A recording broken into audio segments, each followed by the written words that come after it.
நீங்கள் ஒரு 1 மந்த் வந்து சர்க்கரை, சுகரே இல்லாமல் எந்த ஒரு பொருளும் அதாவது இப்போ ஒரு சாக்லேட் சாப்பிட்றோம், இல்லை ஒரு பிஸ்கட் சாப்பிட்றோம், இல்லைனா ஒரு பேக்கரி ஐட்டம்ஸ் வந்து ஸ்வீட்ஸ் இந்த மாதிரி சாப்பிட்றோம். அதாவது வெள்ளை சர்க்கரை மட்டும் கிடையாது, நாட்டு சர்க்கரை எந்த ஒரு சர்க்கரையுமே சேர்க்காம 1 மந்த் நம்ம இருந்தோம்னா, நம்மளுடைய பிரெயின் எந்த மாதிரி இருக்கும்? ஸோ பிரெயின் வந்து ரொம்ப ஒரு சில விஷயத்தில் அடிக்ட் ஆகும். ஸோ அதே போல் சர்க்கரைக்கும் நம்மளுடைய பிரெயின் வந்து அடிக்ட் ஆகும்.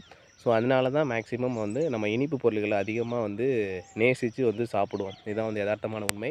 ஸோ என்ன அப்படின்னு பார்த்தீங்கன்னா, நம்ம உடம்புல நம்மளுடைய பிரெயின் வந்து ஹாப்பி ஹார்மோன் அப்படின்னா வந்து டோப்பமைன். ஸோ இந்த டோப்பமைன் வந்து எது வந்து சந்தோஷம் குடுக்குதோ, அதுக்கு வந்து அடிக்ட் ஆயிடும். ஸோ அப்போ வந்து நம்ம சுகர் ரிலேட்டடான ஃபுட்ட வந்து நம்ம சாப்பிடும்போது, அந்த சுகருக்கே வந்து எந்த ஒரு சுகர் பொருள் நம்ம விரும்பி சாப்பிட்டாலுமே வந்து நம்ம டோப்பமைன் சந்தோஷமா வந்து அத ஏத்துக்கிட்டு, நம்ம பிரெயின் வந்து எல்லாத்தையுமே வந்து சாப்பிடவே எப்பயுமே சொல்லும்.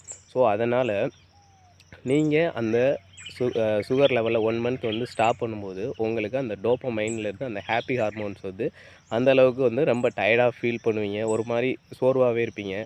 ஸோ ஹாப்பியா அவ்வளோ சீக்கிரத்தில இருக்க மாட்டீங்க. ஸோ அடுத்தவங்க வந்து அந்த ஸ்வீட் சாப்பிட்டாலும் ஒரு மாரியான பதட்டம் இதெல்லாம் வந்து நடக்கும். ஸோ இத வந்து நீங்க நிப்பாட்டிட்டீங்க அப்டின்னா வந்து, உங்களுக்கு நெறைய விதமான பெனிஃபிட்ஸ் வந்து இருக்கு. மேக்ஸிமம் பார்த்தீங்கன்னா, ஹார்ட்டு, ஸ்கின்னு ஸோ இதுக்கு எல்லாமே வந்து நல்ல பெனிஃபிட். ஸோ சுகர் லெவல மேக்ஸிமம் வந்து அவாய்ட் பண்ணிட்டு, ஸோ ஃப்ரூட் ரிலேட்டடான ஃபுட்ஸ் அத வந்து சாப்பிடுறது எப்பயுமே பெட்டர்.